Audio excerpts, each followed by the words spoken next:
पुराने जमाने की बात है। बगदाद शहर में दो भाई रहते थे। बड़े भाई का नाम करीम और छोटे का नाम हकीम था।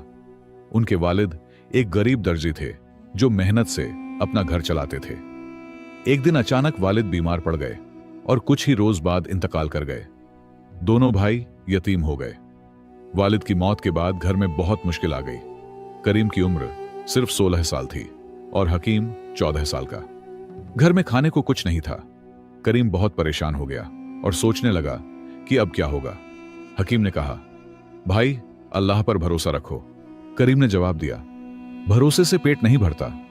करीम सुबह उठा तो उसने फैसला किया कि वो शहर में कोई काम ढूंढेगा। वो घर से निकला और बाजार की तरफ चल दिया। रास्ते में उसे एक अमीर सौदागर मिला।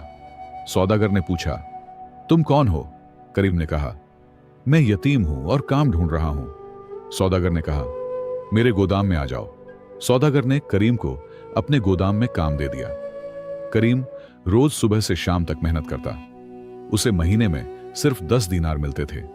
यह रकम बहुत कम थी, लेकिन करीम को कबूल थी। वो सोचता था, कुछ नहीं से यह बेहतर है। घर आकर वो हकीम से कहता, देखो मेरी मेहनत से रिज़्क मिल रहा है। हकीम रोज 5 वक्त नमाज पढ़ता और कुरान की तिलावत करता था। वो मस्जिद में जाकर दीन की तालीम हासिल करता। करीम उसे कहता, तुम बैठे बैठे वक्त जाया करते हो, चल मेरे साथ काम पर। हकीम मुस्कुराकर कहता, भाई इल्म हासिल करना भी जरूरी है, अल्लाह मेरा रिज़्क भी देगा। करीम इस बात पर नाराज हो जाता। एक दिन शहर में एक बड़े आलिम तशरीफ लाए। लोग उनका वज सुनने मस्जिद में जमा हुए। हकीम भी वहां पहुंचा। आलिम ने कहा, जो अल्लाह पर भरोसा रखता है अल्लाह उसका रिज़्क भेजता है। परिंदे सुबह खाली पेट निकलते हैं और शाम को भरे पेट लौटते हैं। हकीम का दिल इन बातों से रोशन हो गया। घर आकर हकीम ने करीम को आलिम की बातें सुनाई। करीम ने कहा, यह सब कहानियां हैं, हकीकत नहीं। रिज़्क के लिए मेहनत करनी पड़ती है। मैं रोज जान तोड़ मेहनत करता हूं, तब रोटी मिलती है। तुम सिर्फ बैठे बैठे अल्लाह अल्लाह करते रहो, देखते हैं कितना रिज़्क आता है। हकीम खामोश रहा और मुस्कुराया। कुछ दिन बाद शहर में खबर फैली कि बादशाह को एक नेक आलिम की जरूरत है जो शहजादे को दीन की तालीम दे सके। शहर के उलेमा ने हकीम का नाम तजवीज किया। हकीम अभी जवान था, लेकिन उसका इल्म बहुत गहरा था। बादशाह ने हकीम को महल में बुलाया। हकीम डरते डरते महल पहुंचा। बादशाह ने उससे कई सवालात पूछे। हकीम ने तमाम सवालों के बेहतरीन जवाब दिए। बादशाह बहुत खुश हुआ और कहा, आज से तुम शहजादे के उस्ताद हो, तुम्हें हर माह 100 दीनार मिलेंगे। यह सुनकर हकीम हैरान रह गया। 100 दीनार बहुत बड़ी रकम थी। उसने अल्लाह का शुक्र अदा किया। वो समझ गया कि यह अल्लाह का फजल है। हकीम घर पहुंचा तो करीम को सारी बात बताई। करीम यह सुनकर हैरान रह गया। उसके चेहरे पर हैरत के आसार थे। वो सोचने लगा कि मैं इतनी मेहनत करता हूं फिर भी 10 दीनार मिलते हैं, और हकीम घर बैठा रहा तो उसे 100 दीनार मिल गए। करीम के दिल में अब एक अजीब सी कशमकश शुरू हो गई थी। वो रोज सौदागर के गोदाम में काम करता, लेकिन उसका दिल नहीं लगता था। वो हर वक्त यही सोचता रहता कि हकीम को इतनी आसानी से रिज़्क कैसे मिल गया। एक दिन उसने सौदागर से तनख्वाह बढ़ाने की दरख्वास्त की। सौदागर ने इनकार कर दिया और कहा, खुशकिस्मती है, यह भी मिल रहा है। करीम गुस्से में घर लौटा। हकीम महल से आया था और खुशी से कुरान पढ़ रहा था। करीम ने कहा, तुम्हें तो सब आसानी से मिल गया, मेरा कोई नहीं पूछता। हकीम ने प्यार से कहा, भाई सब्र करो, अल्लाह सबको देता है। तुम भी नमाज पढ़ो और अल्लाह पर भरोसा रखो। करीम चिढ़ गया और कमरे में चला गया। रात को करीम सो नहीं सका। वो सोचता रहा कि क्या वाकई अल्लाह पर भरोसा काफी है या फिर मेहनत जरूरी है। उसके दिल में ख्याल आया कि वो भी हकीम की तरह आजमा कर देखे। सुबह उठकर वो नमाज पढ़ने लगा। हकीम ये देखकर बहुत खुश हुआ और बोला, माशाअल्लाह भाई, अल्लाह आपको हिदायत दे। करीम ने कुछ दिन नमाज पढ़ी, लेकिन कोई तब्दीली नहीं आई। उसकी जिंदगी वैसी की वैसी रही। वो सोचने लगा कि शायद ये तरीका सिर्फ हकीम के लिए है। उसने फैसला किया कि वो काम छोड़ देगा। अगर वाकई अल्लाह रिज़्क देता है तो उसे भी देगा। उसने सौदागर के पास जाकर काम छोड़ दिया। सौदागर ने कहा, तुम्हारी मर्जी। करीम घर आया और हकीम को बताया कि उसने काम छोड़ दिया है। हकीम घबरा गया और बोला, भाई ये क्या किया? मेहनत करना भी जरूरी है। अल्लाह पर तवक्कुल का मतलब ये नहीं कि काम ही छोड़ दो। करीम ने कहा, तुमने कहा था अल्लाह रिज्क देता है, अब देखता हूं क्या होता है। पहले दिन करीम घर में बैठा रहा, उसे कुछ नहीं मिला। दूसरे दिन भी कुछ नहीं हुआ। तीसरे दिन घर में खाने को कुछ नहीं बचा। हकीम अपनी तनख्वाह से खाना लाया। करीम शर्मिंदा हुआ लेकिन खामोश रहा। एक हफ्ता गुजर गया, करीम को कोई काम नहीं मिला। उसका दिल बैठने लगा। वो सोचने लगा, शायद उसने गलती की। एक दिन करीम मस्जिद में बैठा अल्लाह से दुआ कर रहा था। उसकी आंखों में आंसू थे। वो कह रहा था, ऐ अल्लाह, मैंने तुझ पर भरोसा किया, मुझे रास्ता दिखा। तभी एक बूढ़ा शख्स वहां आया। उसने करीम को रोते देखा और पूछा, क्या मसला है बेटा? करीम ने अपनी पूरी कहानी सुना दी। बूढ़े ने मुस्कुराकर कहा, बेटा, तवक्कुल का मतलब बेअमली नहीं होता। पहले ऊंट को बांधो, फिर अल्लाह पर भरोसा करो। नबी करीम ने यही फरमाया, मेहनत करो और अल्लाह से उम्मीद रखो। रिज़्क अल्लाह देता है, लेकिन असबाब इख्तियार करना जरूरी है। करीम ने बूढ़े का शुक्रिया अदा किया और घर की तरफ चल दिया। रास्ते में उसे एक ताजिर मिला जो मजदूरों को ढूंढ रहा था। ताजिर ने करीम से पूछा, क्या तुम काम करोगे? करीम ने फौरन हां कह दी। ताजिर ने कहा, तुम्हें 20 दीनार माहाना दूंगा। करीम की खुशी की इंतहा न रही। यह पहले से दोगुना था। घर पहुंचकर उसने हकीम को सब बताया। हकीम बहुत खुश हुआ। दोनों भाइयों ने अल्लाह का शुक्र अदा किया। अब करीम भी नमाज पढ़ता और मेहनत भी करता। जिंदगी में बरकत आने लगी।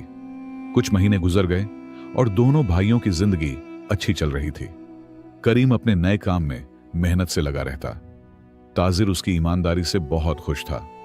एक दिन ताजिर ने करीम को बुलाया और कहा, तुम बहुत अच्छे इंसान हो, मैं तुम्हें अपना साझी बनाना चाहता हूं।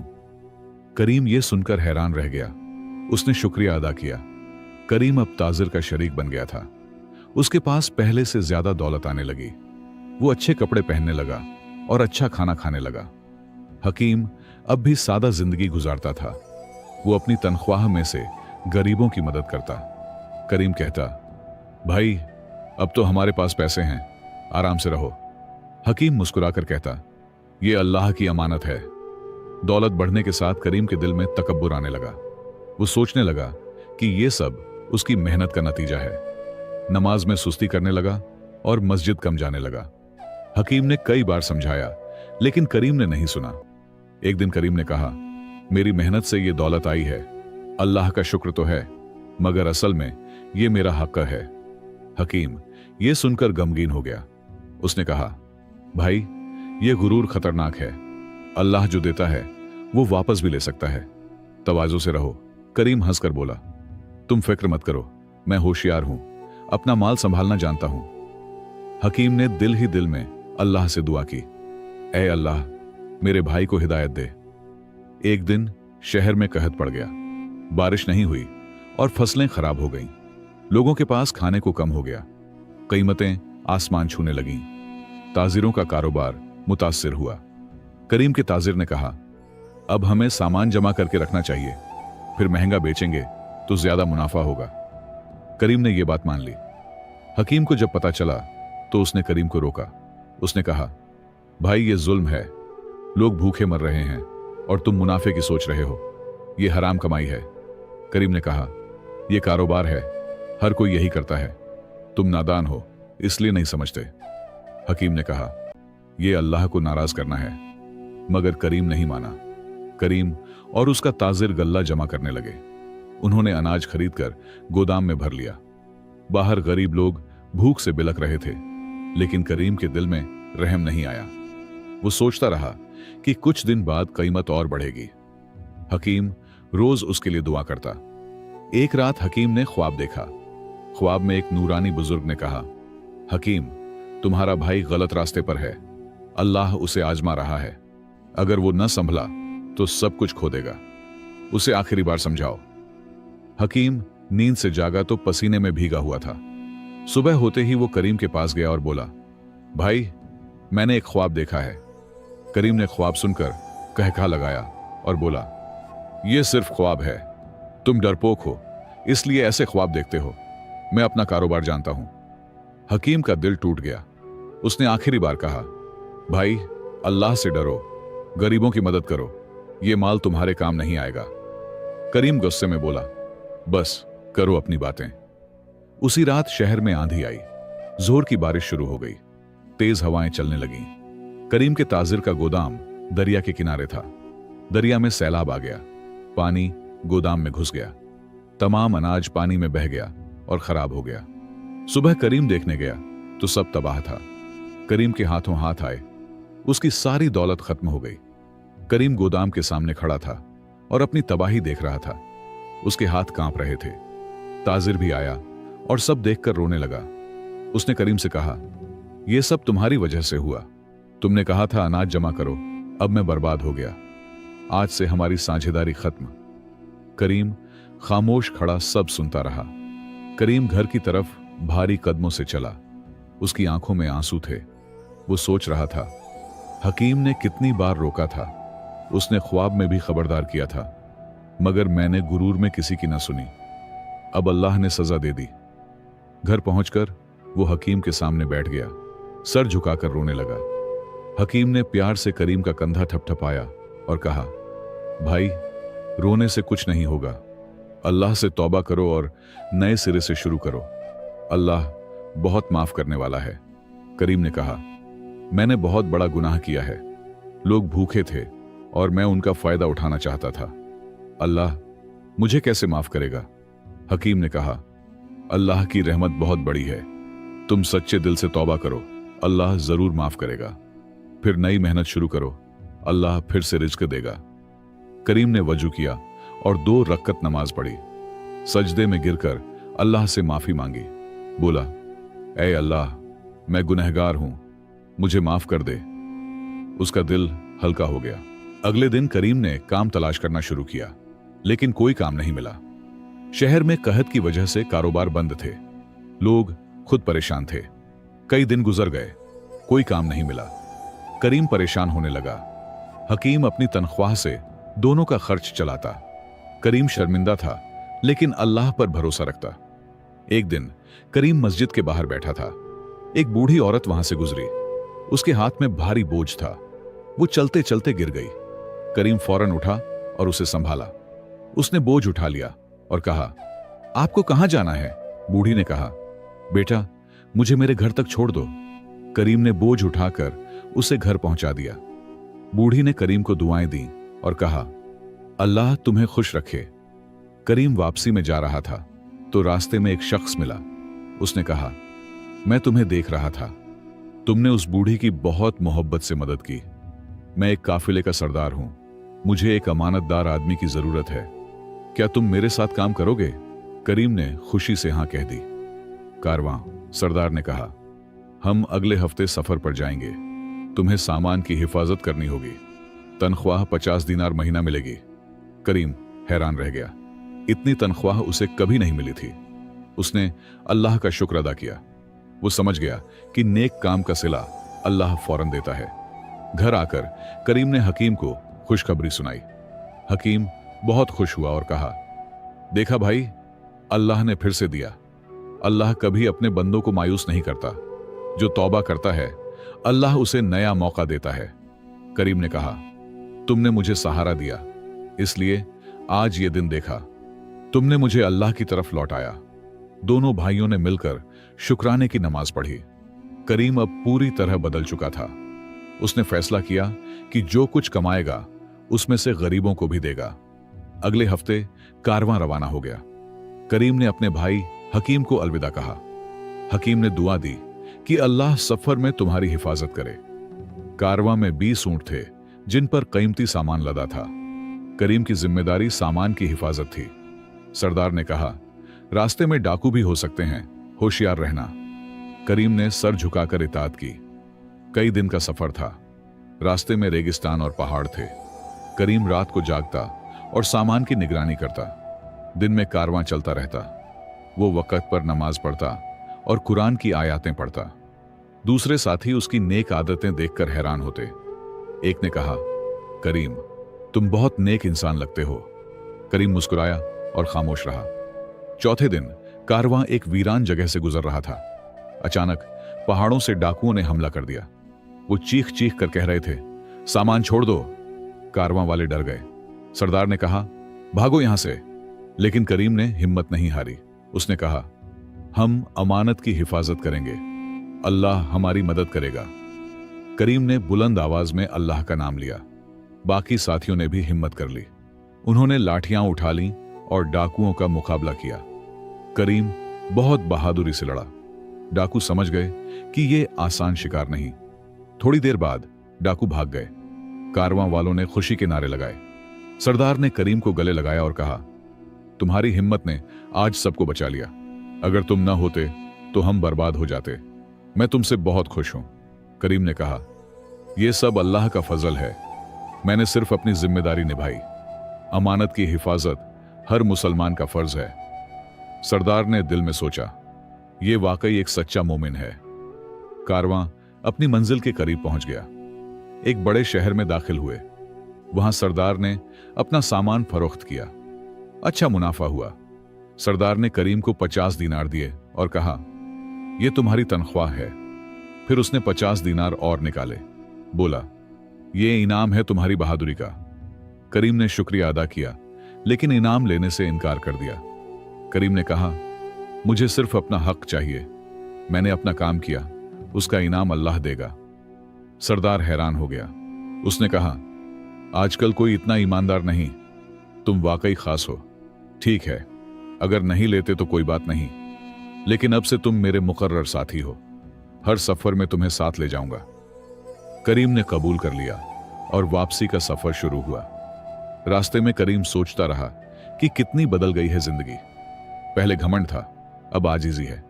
पहले लालच था, अब कनात है। यह सब अल्लाह की मेहरबानी है और हकीम की दुआओं का नतीजा है। एक हफ्ते बाद वो अपने शहर वापस पहुंचा। हकीम उसे देखकर बहुत खुश हुआ। करीम ने हकीम को सारा वाकया सुनाया। हकीम ने अल्लाह का शुक्र अदा किया। करीम ने 100 दीनार में से 50 निकाले और कहा, यह गरीबों में तकसीम कर दो, यह अल्लाह का हक है। हकीम की आंखों में खुशी के आंसू आ गए। उसने कहा, भाई, तुम वाकई बदल गए हो। अल्लाह ने तुम्हें हिदायत दी है। करीम ने कहा, यह तुम्हारी दुआओं का असर है। दोनों भाइयों ने मिलकर गरीबों में पैसे बांटे, भूखों को खाना खिलाया और जरूरतमंदों की मदद की। लोग दुआएं देने लगे। करीम को बेपनाह सुकून मिला। उसने महसूस किया कि देने में जो मजा है वो लेने में नहीं। अल्लाह की राह में खर्च करना सबसे बड़ी खुशी है। रात को दोनों भाइयों ने शुक्राने की नमाज अदा की। जिंदगी में बरकतें ही बरकतें थीं। कुछ साल गुजर गए। करीम अब एक कामयाब ताजिर बन चुका था, लेकिन उसके दिल में तवाज़ो और अल्लाह का खौफ था। हकीम अब शहर का मशहूर आलिम था। बादशाह भी उसकी इज्जत करता था। दोनों भाई मिलकर लोगों की खिदमत करते। एक दिन शहर में एक बूढ़ा फकीर आया जो बहुत बीमार लग रहा था। करीम ने उसे देखा तो फौरन पहचान लिया। यह वही बूढ़ा था जो सालों पहले मस्जिद में मिला था, जिसने करीम को तवक्कुल का सही मतलब समझाया था। करीम दौड़कर उसके पास गया और कहा, बाबा, आपको याद है मैं वही नौजवान हूं। बूढ़ा मुस्कुराया और बोला, हां बेटा, याद है। अल्लाह ने तुम्हें बदल दिया। करीम ने बूढ़े को घर ले जाकर उसका इलाज करवाया। बूढ़ा कुछ ही दिनों में सही हो गया। उसने करीम से कहा, बेटा, मैं तुम्हें एक राज बताता हूं। जब तुम मस्जिद में रोते मिले थे, उस दिन मैंने तुम्हारे लिए खूब दुआ की थी। मैंने अल्लाह से कहा था, इस बंदे को हिदायत दे। फिर मैंने तुम्हें सबक सिखाया। अल्लाह ने मेरी दुआ कबूल की और आज तुम कामयाब हो। करीम की आंखों में आंसू आ गए। उसने कहा, बाबा, आपने मुझे जिंदगी दी। आपकी दुआ ने मुझे बदल दिया। बूढ़े ने कहा, बेटा, यह अल्लाह का करम था। मैं तो बस एक जरिया था। असल में तुम्हारे भाई हकीम की दुआओं ने असर किया। वो रोज तुम्हारे लिए रो रो कर दुआ करता था। अल्लाह ने उसकी सुन ली। करीम ने हकीम को बुलाया और सब बताया। हकीम शर्मिंदा हो गया और बोला, यह तो भाई का हक था। बूढ़े ने कहा, लेकिन अब मैं तुम्हें एक अहम बात बताता हूं। तीनों गंभीर होकर सुनने लगे। बूढ़े ने कहा, वो बूढ़ी औरत याद है जिसका बोझ करीम ने उठाया था। करीम ने कहा, हाँ याद है। बूढ़े ने कहा, वो कारवां सरदार की वालिदा थीं। उस दिन वो अपने बेटे को एक अमानतदार आदमी तलाश करने भेजने वाली थीं। उन्होंने तुम्हें देखा और बेटे से कहा, उसी वजह से सरदार ने तुम्हें नौकरी दी। ये अल्लाह का करिश्मा था। करीम हैरान रह गया। उसने कहा, सुभान अल्लाह, अल्लाह कैसे इंतजाम करता है।